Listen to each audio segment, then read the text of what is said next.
je ne vais pas tout vous expliquer le langage, mais à partir de ces lettres, on peut combiner des mots. À partir de ces mots, on peut combiner des phrases. À partir de ces phrases, etc. Et j'en arrive à construire un système de coordonnées qui permet de mesurer des distances et qui permet de mesurer des mouvements. Parce que la façon dont c'est construit permet de mesurer des distances et de calculer des mouvements.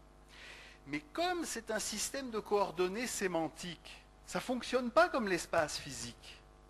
C'est que dans chaque point de l'espace sémantique, chaque point est l'origine d'un espace différent avec des systèmes de proximité différents. Autrement dit, chaque point de vue est singulier.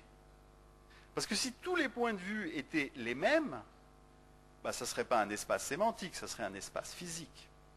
Donc c'est un espace holographique extrêmement complexe.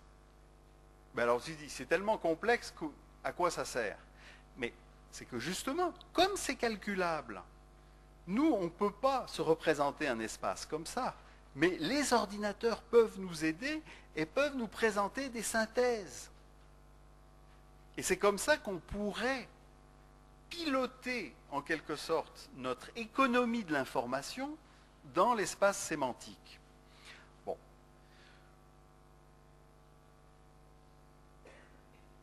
Je vois l'incrédulité et l'étonnement sur vos visages.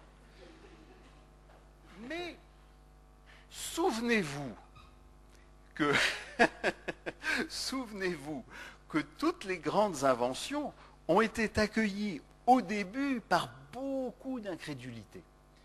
Et je ne veux pas remonter très loin, mais simplement, si vous lisez le livre de Tim Berners-Lee dans lequel il raconte sa vie, comment il a inventé le World Wide Web, etc., il a dit il faudrait combiner l'hypertexte et l'Internet.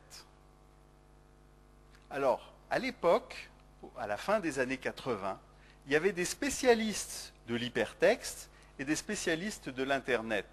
Et bien sûr, ils ne se parlaient pas entre eux, et ils étaient en plus tous persuadés que c'était impossible de faire un hypertexte à l'échelle de l'Internet, que c'était techniquement impossible, n'est-ce pas? Alors que Tim Berners-Lee a réussi à faire ça uniquement en inventant une norme de communication entre les ordinateurs. Mais comme on était persuadé que c'était impossible, on ne l'écoutait même pas. Donc, très souvent, c'est parce que nous croyons que quelque chose est impossible que nous ne le faisons pas.